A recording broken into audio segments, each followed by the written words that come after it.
بسم اللہ الرحمن الرحیم۔ اللہ تبارک و تعالیٰ کے نام سے شروع جو بڑا مہربان اور نہایت رحم کرنے والا ہے۔ پیارے دوستو، اللہ تبارک و تعالیٰ نے اس روئے زمین پر 4 بادشاہ ایسے پیدا فرمائے کہ جن کو پوری روئے زمین کی بادشاہت دی گئی اور ان کو پوری روئے زمین کی حکمرانی اور طاقت عطا کی گئی۔ ان 4 بادشاہوں میں سے 2 بادشاہ مسلمان تھے۔ نمبر 1 حضرت ذوالقرنین علیہ السلام اور نمبر 2 حضرت سلیمان علیہ السلام، اور 2 بادشاہ کافر تھے۔ نمبر 1 نمرود اور نمبر 2 بخت نصر۔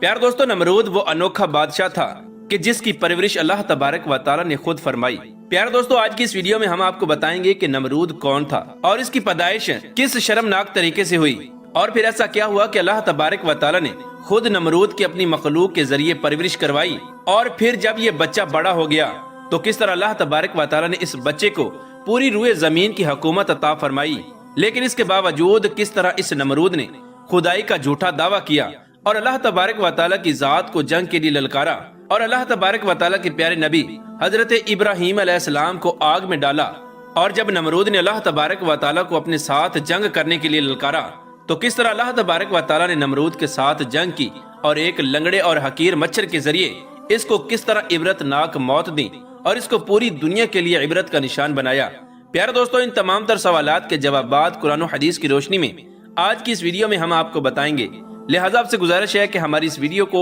اینڈ تک ضرور دیکھیے گا۔ پیارے دوستو، نمرود بابل کا وہ حکمران تھا کہ جس کو اللہ تبارک و تعالیٰ نے 400 سال تک حکومت عطا کی۔ اس کا پورا نام نمرود بن کنعان بن قوس بن سام بن نو تھا۔ روایات میں آتا ہے کہ نمرود ایک ولد الزنا بچہ تھا کہ جس کی ماں نے زنا کروایا تھا۔ بعض روایات میں آتا ہے کہ نمرود کی ماں کا شوہر ایک بادشاہ تھا جو کہ نامرد تھا، تو نمرود کی ماں نے اپنے شوہر کے نامرد ہونے کی وجہ سے اور اپنے شوہر کے بعد اس بادشاہت کے لیے کوئی حکمران نہ ہونے کی وجہ سے زنا کروایا، جس سے نمرود پیدا ہوا۔ پیار دوستو، ایک مرتبہ اللہ تبارک و تعالیٰ نے حضرت اسرائیل علیہ السلام سے پوچھا کہ اے اسرائیل علیہ السلام، یہ بتا کہ تو نے آج تک اتنے لوگوں کی روحوں کو قبض کیا، کیا کوئی ایسا انسان بھی ہے کہ جس کی روح کو قبض کرتے ہوئے تجھے بہت زیادہ دکھ ہوا ہو؟ تو حضرت اسرائیل علیہ السلام نے اللہ تبارک و تعالیٰ کی بارگاہ میں عرض کی کہ یا رب العالمین، تو خوب جانتا ہے کہ میں جس کی بھی روح قبض کرتا ہوں میرا دل خوب دکھتا ہے، لیکن میں تیرے حکم کی نافرمانی نہیں کر سکتا۔ اس کے بعد اللہ تبارک و تعالیٰ نے ارشاد فرمایا کہ اے ملک الموت علیہ السلام، یہ بتا کہ سب سے زیادہ روح قبض کرتے ہوئے تجھے کس پر رحم آیا؟ تو حضرت ملک الموت علیہ السلام نے عرض کی کہ یا رب العالمین، ایک موت ایسی ہے کہ جس کو میں آج تک بلا نہیں پایا۔ ایک مرتبہ مسافروں سے بھری ہوئی ایک کشتی سمندر کے اندر سفر کر رہی تھی۔ یا رب العالمین، تیرا حکم ہوا کہ میں اس کشتی کو فنا کر دوں، تو میں نے تیرے حکم کے مطابق اس کشتی کو فنا کر دیا۔ یا رب العالمین، تو نے حکم دیا کہ ایک عورت اور اس کے بچے کو چھوڑ کر سب کی روحوں کو قبض کر لے، تو میں نے تیرے حکم کے مطابق اس عورت اور اس کے بچے کو چھوڑ کر سب کی روحوں کو قبض کر لیا۔ اس کے بعد اس کی ماں اور اس کا بچہ کشتی کے ایک تختے پر باقی رہ گیا۔ اس وقت میں اس بچے اور اس کی ماں کی جان کے بچ جانے پر بہت خوش ہوا، لیکن پھر تیرا حکم ہوا کہ اس بچے کی ماں کی روح کو بھی قبض کر لیا جائے اور اس بچے کو سمندر کے اندر تنہا بنا ماں کے چھوڑ دیا جائے۔ یا رب العالمین، تو خوب جانتا ہے اس وقت تیرا یہ حکم پاتے ہی میرا کلیجہ کانپ گیا تھا، لیکن میں تیرے حکم کی نافرمانی نہیں کر سکتا۔ میں نے تیرے حکم کے مطابق اس کی ماں کی روح کو بھی قبض کر لیا اور اس شیر خوار بچے کو سمندر کے اندر تنہا چھوڑ دیا۔ یا رب العالمین، اس طرح جب میں نے اس بچے کی ماں کی روح کو قبض کیا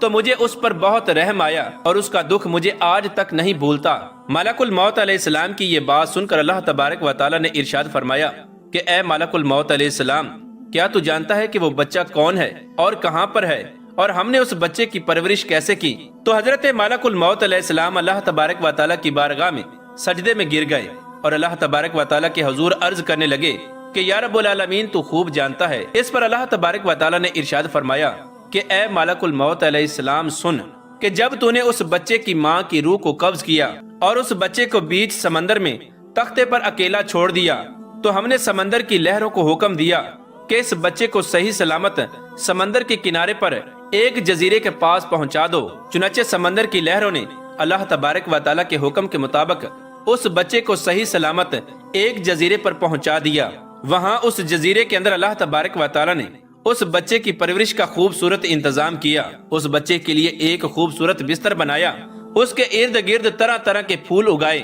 اور طرح طرح کے پرندوں کو حکم دیا کہ وہ اس بچے کے آس پاس آ کر رہیں اور چہچہائیں، اور اللہ تبارک و تعالیٰ نے سورج کو حکم دیا کہ اس بچے پر اپنی تیز دھوپ نہ پڑنے دے، اور ہوا کو حکم دیا کہ اس بچے کو کوئی نقصان نہ پہنچائے۔ اسی دوران وہاں پر ایک بھیڑیے نے اپنے بچوں کو جنم دیا، تو اللہ تبارک و تعالیٰ نے اس بھیڑیے کی یہ ڈیوٹی لگائی کہ وہ اپنے بچوں کے ساتھ اس بچے کو بھی دودھ پلائے۔ اللہ تبارک و تعالیٰ نے ملک الموت علیہ السلام سے فرمایا کہ اے ملک الموت علیہ السلام، ہم نے اس طرح ناز اور نخرے کے ساتھ اس بچے کو پالا یہاں تک کہ اس کو ایک کانٹا بھی چبھنے نہ دیا، اور پھر جب یہ بچہ پرورش پا کر بڑا ہوا تو اللہ تبارک و تعالیٰ نے اس کو پوری روئے زمین کی حکومت عطا فرمائی اور پوری دنیا کا بادشاہ بنایا۔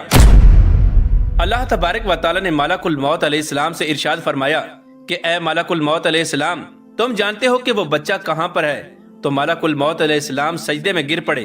اور اللہ تبارک و تعالیٰ کی بارگاہ میں عرض کرنے لگے کہ یا رب العالمین، تو خوب جانتا ہے۔ اس پر اللہ تبارک و تعالیٰ نے ارشاد فرمایا کہ اے ملک الموت علیہ السلام، اب وہ بچہ ایک بہت بڑا بادشاہ بن چکا ہے، اور اس نے میری نعمتوں کو بلا کر خدائی کا دعویٰ کر دیا ہے، اور اسی بچے نے میرے خلیل حضرت ابراہیم علیہ السلام کو آگ میں ڈالا ہے۔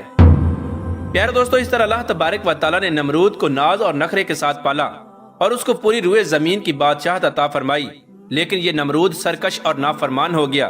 اور اس نے خدائی کا جھوٹا دعویٰ کر دیا، اور یہ لوگوں سے زبردستی اپنی پوجا کروایا کرتا اور خود کو خدا کہلوایا کرتا۔ نمرود کی ہدایت کے لیے اللہ تبارک و تعالیٰ نے اپنے خلیل حضرت ابراہیم علیہ السلام کو مبعوث فرمایا۔ حضرت ابراہیم علیہ السلام نے نمرود کو اللہ تبارک و تعالیٰ کا حکم سنایا اور اللہ تبارک و تعالیٰ کی وحدانیت کی طرف بلایا، لیکن نمرود نے حضرت ابراہیم علیہ السلام کی ایک نہ مانی اور اسی طرح سرکشی پر اڑا رہا اور خود کو خدا کہلواتا رہا اور اپنی پوجا کرواتا رہا، اور جو شخص نمرود کو خدا ماننے سے انکار کرتا یہ اس پر ظلم و ستم کرتا۔ پیارے دوستو، نمرودی دور کے اندر بت پرستی اس قدر عام تھی کہ ہر گھر میں بتوں کی پوجا کی جاتی تھی۔ اس نمرودی دور میں حضرت ابراہیم علیہ السلام وہ واحد شخص تھے جو اللہ تبارک و تعالیٰ کی وحدانیت پر ایمان رکھتے تھے اور ایک خدا کی عبادت کیا کرتے تھے۔ حضرت ابراہیم علیہ السلام نے نمرودی قوم کو 12 دفعہ سمجھایا اور بت پرستی سے منع کیا اور ایک خدا کی عبادت کرنے کا حکم دیا، لیکن یہ نمرودی قوم نمرود کی طرح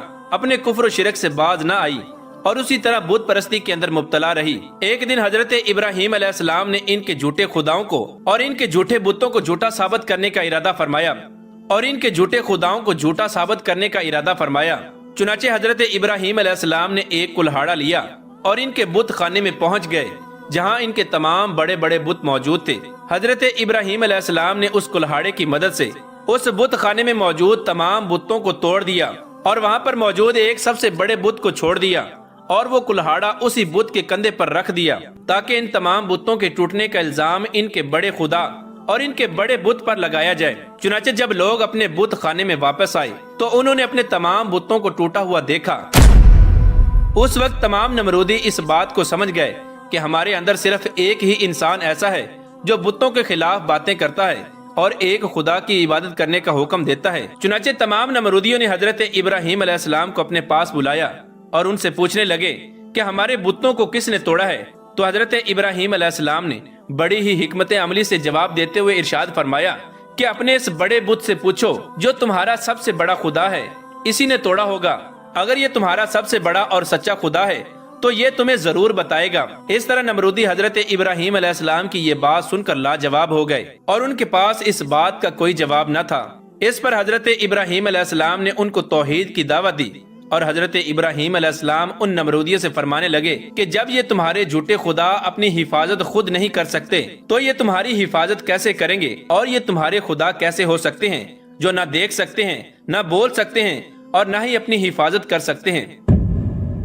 حضرت ابراہیم علیہ السلام کی یہ بات سن کر نمرودی طیش میں آ گئے اور انہوں نے حضرت ابراہیم علیہ السلام کو سزا دینے کا ارادہ کیا اور معاذ اللہ حضرت ابراہیم علیہ السلام کو قتل کرنے کا ارادہ کر لیا۔ چنانچہ تمام نمرودی نمرود کے دربار میں جمع ہوئے اور سارا واقعہ نمرود کو سنایا۔ نمرود یہ سارا واقعہ سن کر غضبناک ہو گیا اور غصے میں آ کر کہنے لگا کہ حقیقی خدا تو میں ہوں، وہ کون ہوتا ہے ہمارے بتوں کو توڑنے والا اور میرے علاوہ کسی اور خدا کی عبادت کرنے والا؟ چنانچہ نمرود نے حضرت ابراہیم علیہ السلام کو ایسی سزا دینے کا ارادہ کیا کہ جس کی تاریخ میں کوئی مثال نہ ملے۔ چنانچہ نمرود نے حکم دیا کہ ایک وسیع میدان کے اندر آگ جلائی جائے اور اس آگ کے اندر حضرت ابراہیم علیہ السلام کو ڈال دیا جائے اور معاذ اللہ ان کو قتل کر دیا جائے۔